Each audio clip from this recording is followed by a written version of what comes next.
इश्टानो, तुम्ही non veg शाकोती खूप खाल्ले आसतली, पूण आयज आमी करतली व्हेज शाकोती आनी ती बीन गोवन स्टायलीन. पूण तेच्या पयलीं जर तुमी आमच्या चॅनलाक सबस्क्रायब करूंक ना जाल्यार सबस्क्रायब करात.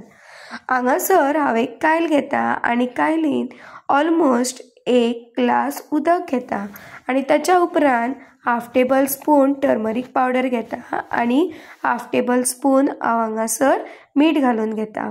हांगासर हांवें एक चिल्लोलो गाजर घेतला, इल्लोसो सुरणाचो कुडको घेतला, कॉलीफ्लावर घेतला आनी बटाट घेतला. हे जे उदक हांवें गॅशीचेर दवरला त्या उदकान आतां ह्यो सगळ्यो ज्यो भाजयो म्हाजे कडेन आसा त्यो हांव इल्ल्यो इल्ल्यो करून वाफोवन घेतले आनी ह्यो सगळ्यो भाजयो हांव ह्या उदकान घालून घेता. आतां तुमचे कडेन जर आनीक भाजयो आसा जाल्यार तुमी घालूं शकता. तुमी ह्या शाकोतीन इवन बीटरूट पासून घालूं शकता. ह्यो भाजयो शिजता म्हणसर आमी ह्या शाकोतीचो मसालो तयार करून घेवया. इश्टानो, ह्या शाकोतीक लागून हांवें हांगासर 3 ते 4 हांगासर सुकलेल्यो मिरसांगो घेतलेल्यो आसा. मागीर हांवें तिखयेचो पावडर घेतलेलो आसा. 3-4 हांवें वेलच्यो घेतलेल्यो आसा. जिऱ्याचो पावडर, सुकी कोथमीर आनी सुकें खोबरें घेतलेलें आसा. ताच्या उपरांत हांव एक कायल घेता आनी ह्या कायलीन हे जे सगळे मसाले हांवें तुमकां दाखयल्ले ते एक एक करून घालून भाजून घेता. तुम्ही पळोवंक शकता की हांव एक एक मसालो हांगासर घालून घेता. आतां हो एक एक मसालो आमकां भाजपाक खूब टायम लागतलो, ताका लागून हांव कितें करता, हे जे मसाले आसा ते सगळे एकसणीत भाजून घेवया जेणे करून हे बरे एकसणीत वांगडा बरे तरेन भाजून येतले. मातशे बारीकूच गॅसीचेर हे आमकां आतां जे मसाले आसा ते बऱ्या तरेन भाजून घेवपाक जाय. उगडास जरा इश्टानो, हांवें हांगासर तिखयेचो पावडर पासून वापरलेलो आसा. तिखयेचो पावडर तुमी कमी जास्त करून वापरूं शकता. आनी मागीर हांवें हांगासर जिरें डायरेक्ट वापरूंक ना, जिऱ्याचो पावडर करून हांवें दवरलेलो तोच हांगासर वापरलेलो आसा. तुमचे कडेन जर जिऱ्याचो पावडर ना जाल्यार तुमी हांगासर जिऱ्या पासून घालूं शकता. हे सगळे मसाले भाजून जाले काय आमी हांगासर एक मिक्सर घेतली. मिक्सरान हे सगळे मसाले जे भाजलेले आसा ते आमी वाटून घालून घेवया आनी ताच्या उपरांत त्याच कायलीन हांवें इल्लेशें तेल घातला. ह्या कायलीन हांवें ऑलमोस्ट 4 ते 5 टेबल स्पून तेल वापरलेलें आसा. ताच्या उपरांत ह्या कायलीन हांव थोडीशी करवेलाची पानां घालून घेता आनी मागीर हांगासर इल्लोसो म्हाजे कडेन कॅप्सिकमाचो कुडको आसलो, तो हांवें बारीक चिरलेलो आसा. तो हांव हे तेल आसा न्हू तितून मातशें तळसून घेता. हांगासर हांवें ही ढबू मिरची आसा ती तळसून घेतलेली आसा. ताच्या उपरांत आमी ऑलरेडी जी भाजी मातशी उकडलेली आसली ती हांव हांगासर ह्या कायलीन घालून घेता.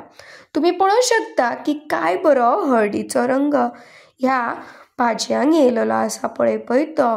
आनी ही भाजी पळोवनूच खावंक कशी दिसपाक लागली म्हाका. जाल्यार ही जी मातशी उकडलेली भाजी आसली ती आतां आमी ह्या तेला वांगडा मातशी तळसून घेवया आनी जो आमी मसालो तयार केल्लो आसलो तो मसालो आतां आमकां हांगासर ह्या भाजयांनी मिक्स करपाक जाय. तुमकां खंयची भाजी खावपाक आवडटा ती कमेंट सेक्शनान म्हाका सांगाच पळोवया. तुमची भुरगीं घरा कडेन जर वालपापडी खायना नाजाल्यार खंयची बीन भाजी खावपाक वाजेता जाल्यार तुमी हांगासर अशीच जशी आमी उकडल्या न्हू तशीच इल्लीशी भाजी उकडून तुमच्या भुरग्यांक खावंक दिवं शकता. तर आतां ही आमची पेस्ट आसा जी आमी तयार केल्लेली आसली मसाल्याची ती हांगासर घालून घेवया. तुमी पळोवंक शकता की ही खूब दाट जाल्ली आसा. हांगासर हांव इल्लेशें उदक घालून घेता जेणे करून ही शाकोती आसा ती मातशी पातळ जातली. आतां ही जी पेस्ट आसा ती ह्या भाजया वांगडा आमी मिक्स करून घेवया. हांवें सायडीकूच 2 टमाटां कट करून घेतलेली आनी ताचे इल्लीशी पेस्ट करून घेतलेली. जेन्ना तुमी हांगासर टमाटाची ही पेस्ट आसा न्हू ती ह्या शाकोतीन घालतल्यात तेन्ना ही शाकोतीची टेस्ट आसा ती आनीक बरी जाता. आतां ही शाकोती आसा ती मातशी आमी मिक्स करून घेवया. तुम्ही पळोवंक शकता की काय बरो कलर ह्या शाकुती येयलेलो आसा पळय तो. उगडासरा आमी हांगासर ऑलरेडी सगळे मसाल्यांचो वापर केल्लो आसा. आतां हांव हांगासर 1/2 टेबल स्पून मीठ घालून घेता. इल्लीशी हांव हळदीचो पावडर घालून घेता आनी ही शाकुती मातशी चाळून घेता, जेणे करून हो हळदीचो पावडर आनी मीठ आमी घातला ते सगळ्या भाजयांक लागून येतले.